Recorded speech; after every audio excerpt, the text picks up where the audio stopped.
everybody. I'm Tom Vassell. I'm Joey Evans. I'm Chris Yee. I'm Z Garcia. In 2083, humanity has been extinct for several decades. Good. It's about time. About time. We had our turn. Gorillas and other apes and primates. I'm just going to say primates so that people don't get... Some people are yelling, not an ape, not a Somebody's monkey. typing it out already. Who cares? Yeah. There's orangutangs in the game. Yeah. There's hurt me. aphids. So the primates have risen up, and that's you. You have a tribe of them, and you are rebuilding humanity. But also, you're just scoring points. You're Yeah. not rebuilding humanity, you're rebuilding monkey enemy. Cards. You're right. There's no You're human. trying to find collective intelligence. That's what it is. Right, Get that's your it. hands off me, you darn dirty ape, and give me points. What are we talking about? Let me show you how to play after us. Here we go. In this game, each player is going to get a player board, and the player boards are all different for each of the colors. They're really cool, beautiful player boards. So we'll play with this light blue one. You'll get a deck of cards. These are your starting monkeys that you'll have. You'll shuffle these together. You have a deck of them, and each round of the game, you'll be starting the round by drawing 4 of them. Now, I should mention that your goal of this game is to get 80 points. First person to get 80 points wins. If multiple people get there on the same turn, then whoever gets farthest ahead wins the game. So like I said, at the beginning of each round, everyone's going to be drawing 4 cards. This is all simultaneous. You'll put these 4 cards in front of you. You then can rearrange these cards any way that you would like. So I am actually, let's say I want to rearrange them like this. No, I want to rearrange them like this. You can do whatever you want. Once you're done rearrange them, again, simultaneously, you're going to activate all your cards, starting from the top left and going down to the bottom right. You will only activate something that's in a complete box. So this seed here, which is only in half box, nothing happens. But I do get a battery. I get 2 fruits. I get a flower and a fruit from here, a seed and a fruit from there. And then this last seed here doesn't happen because the box isn't filled. Here I can turn a seed and a battery into nothing. Here I just get a victory point. Yay! Here I can spend 1 fruit and a flower to get a victory point. I don't have to, but I'm choosing to. That doesn't work. Here I can spend a battery to get a victory point. I'll hold on to my batteries. And then my bottom row stuff, nothing happens there. So all that is done simultaneously. Players are then going to, at the same time, pick one of their 4 discs secretly and put it here. You'll reveal them. Now, when you reveal your disc, the first thing is everyone gets to do whatever it says on the top. So this one gives me 2 rage. You have a track here to keep track of your rage. This one gives you 2 points. This gives you 2 batteries. And the chimpanzee lets you take one of your boxes and do that box again. You may also, if you want to, spend 2 resources to copy that top action of someone else who's adjacent to you. You'll look at your 2 neighbors. And then the type of monkey that it shows in the bottom of the disc that you've played, you can purchase a new card to go into your deck. So there are 4 decks for the different kinds of monkeys that are in here. Each of them needs a different type. So for example, if you want to get an orangutan, a level 1 orangutan costs 3, and level 2 costs 6. Gorillas, 3 of the fruits. Gorillas cost seeds. These guys cost the flowers. The chimpanzees cost 3 or 6 of the same. Now these cards are going to all be different. So when I draw an orangutan, you can see they're different types of cards, but they have some similarities. Orangutans tend to give batteries. Mandrills tend to give points. Gorillas tend to give rage. And the monkeys tend to give you whatever, using your boxes over again. Whatever card you buy, you will be putting that on top of your deck so you get to use it on your next turn. So you can see when you're drawing the better ones, suddenly all kinds of cool stuff can happen and you can connect things. Let's pretend I don't rearrange this at all. Look at that, 2 seeds, 2 flowers. If I have 3 different monkeys in my lineup, this one says I get 2 fruits. I do have 4 apes. 2 batteries. I get that, I get that. This minus sign means whatever comes after it's free, so I just get 2 points for free. I'll turn a flower into 2 victory points, a battery into 2 victory points, a flower into 2 victory points. 2, I would have probably put that 3 point next to the free one. All kinds of stuff that you can do. Also, you might have noticed that there's this rage track. Gorillas tend to give a lot of rage.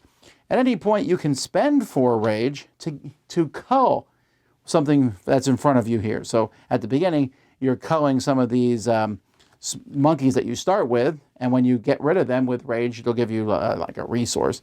Later on, you might get rid of some of these better ones just because they give you 3 points as the time goes by.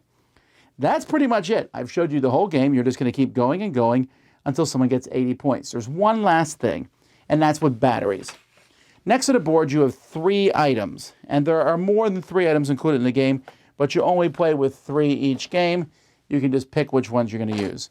So you can spend energy or batteries to use these. So for example, this one says in phase 1, I can spend 4 batteries to draw an extra card. I have 5 cards instead of 4. This one, in any phase, I can turn 5 batteries into 5 points. This one, I can pay 6 or 9 in phase 2 to buy another monkey. A level 1 for 6 batteries, a level 2 for 9 batteries. And there's all sorts of things that they will do, like this one here. You know, this one lets you change resource and other resources. It's pretty cheap.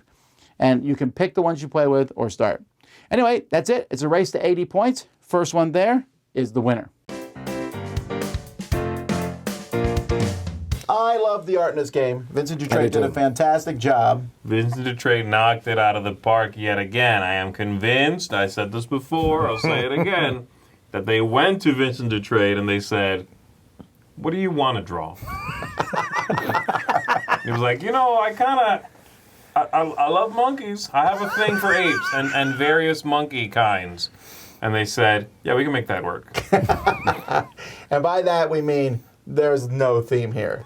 The only theme I could see is that the apes have more rage in their cards, I guess. They're angry. They're really angry. The gorillas, yeah. The gorillas Although are angry. chimpanzees go into rage as much, if not more, than apes. Anyway. That's true. Chimpanzees in this game are versatile. Chimpanzees mimic. They can repeat any other action. Yeah, somebody said Chimpanzees that to mimic. me. They can repeat any other action. That's what somebody said to me during the first teach. It was like, yeah, well, you know, the chimps, they like to mimic other things, so that's why you can mimic another action. I'm like, whew, let that rubber band go, because you're going to break it from that stretching. Wow, that's interesting. Because I usually use theme to teach games. Yeah. With this one, though, I'm like, hey, guys, draw 4 cards, rearrange them. I was the same way. Now, that being said, when I first read the rules, and the very first time I was like, draw 4 cards, and they said, and now you can rearrange them, I was like, I'm in. Yeah. I don't know what it is. That mechanism, which sounds like it would be super AP, analysis paralysis, it's not, though, because there's only like 10 combinations you can make. The way you teach a game is always different with the game, right? This one, it was the one where you lay those 4 cards out in front of somebody and say, look, you're just going to move these around so these boxes complete. And they're like, oh. Everyone's like, okay, I liked it. And then you go on to everything else, they don't care. They're like, okay, I want to make boxes. Yeah. Do I have enough resources to buy something? Right. And various and so forth. So that's neat. That's what draws you in the game. It's also neat. You buy cards, they instantly go on top of your deck. Yes. But you're not really deck building in a sense of, I never sit there and go, ooh, this card and this card will work together. No. Because A, when you buy a card, you get a random one off the deck. You can't pick which one, which is good. Can you imagine if they were all face up? No, yeah. It has to be like that. No, because it's simultaneous also. Just gorilla cards, please. Done. That's anything more than that, and the game wouldn't flow. Right. Yes. So speaking of flow, when you put those discs out, everyone gets a thing, and you can spend 2 resources to get the benefit of your opponent's disc. Yeah.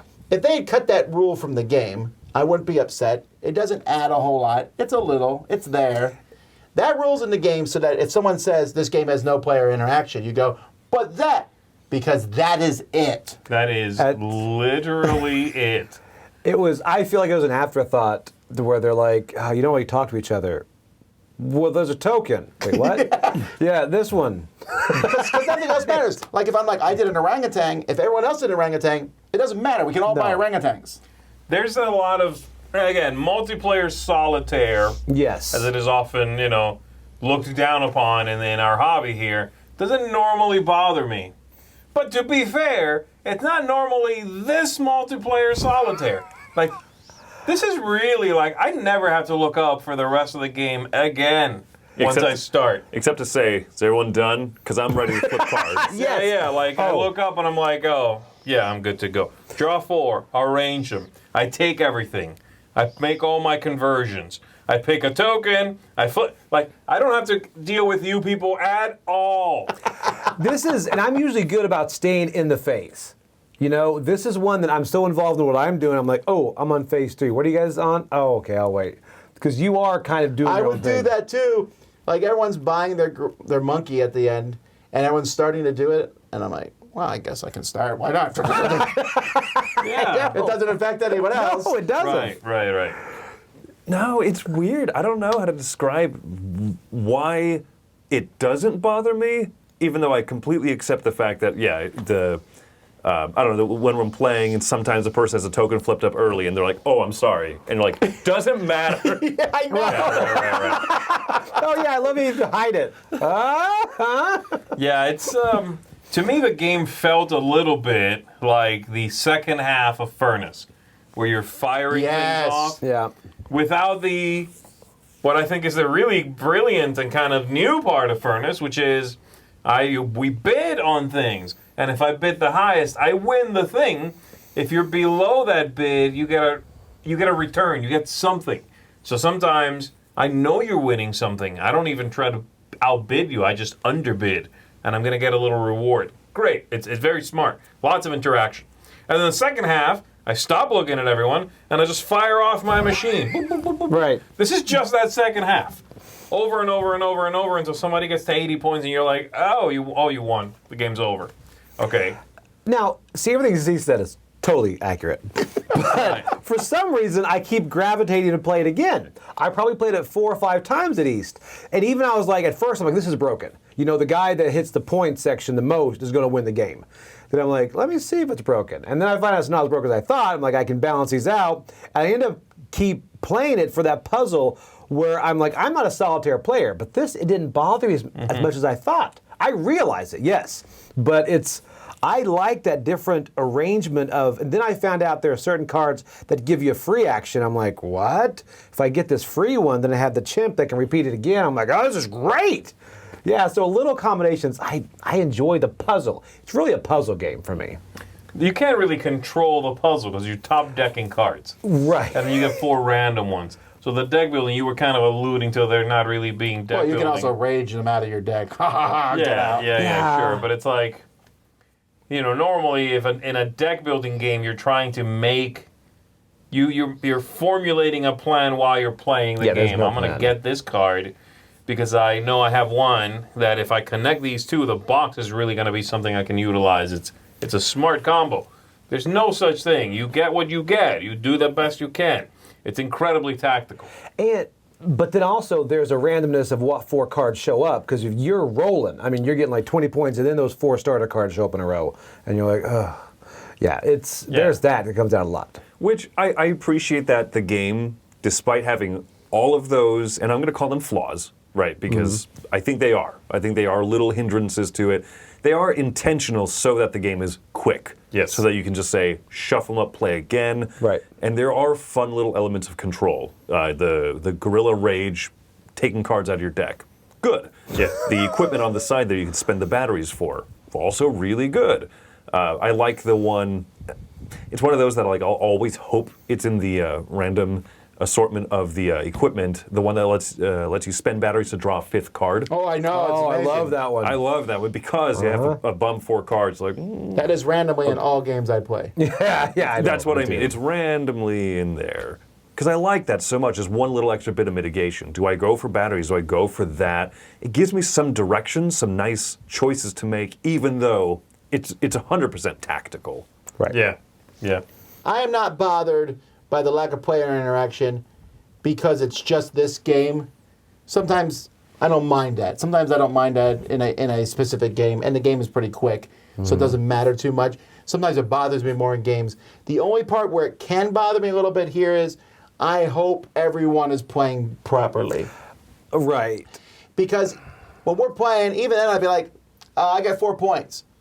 And then I hope someone moved my token 4 points. I don't even know necessarily unless I stop and watch. Right. And they're assuming that I deserve those 4 points. Mm-hmm. Because I'm it not would be auditing you. excruciating to keep an eye on everybody else. Right. Yes. It really would. But that can happen. Now, it's not that bad because we're not talking about complex calculations. But I have, for myself, I don't know if other people did it, I would go through and be like, no, and I put all my resources back, rearrange a card, and start it over again. I never did that once because I'm not a knave. I do believe they call that Knave cheating. vessel. Yeah. No, it's not cheating. It's because technically, You've moved on to the next phase, Tom. no, it's still in phase one. It's all phase one. No, I disagree. Check the rule book again. But anyway, if you did that, you could maybe screw up the amount of points. I would wait to the end and then do points at the Yeah. end. But Yeah. I did appreciate, on that note, another one of those good decisions that I think makes this game smooth is that it says you activate the top row first. So that what I would do, just to keep myself honest, I would just put all my resources on the cards. I did that too. And I'd be like, Yep. I'm not going to say, I get 5 blue and this. Did I take this one or not? I'll give it to myself, or no, I'll short myself. I just put them on there. Oh yeah, and when you spend them, I put those on the cards too. I Yeah. do too. Yeah, Next then you you- wipe them later. Exactly. Because you don't activate- always run those boxes. Correct. I'm like, oh no, I'm buying a new gorilla this turn. You don't get to spend for points. Yeah. Right. Yeah. Right. So I like that they say activate them in order, and I was confused why that mattered at first. And then as you start getting better cards and more combos of things, free things, you're like, this matters. Got it. What would you give it, Z? I keep thinking to myself, what would this be like if it didn't have the Vincent to trade artwork? If it was ugly, basically. Okay. It's not. It's gorgeous. Okay, Yeah. It really is. And so I'm wrestling with myself. There's a lot of things about it I don't necessarily I'm thrilled by. But I enjoyed playing it all right. It's just not a game that I'm thinking about. I thought it was not a little. It was very soulless. It's a very soulless exercise with pretty artwork. It's a very solitary feeling game.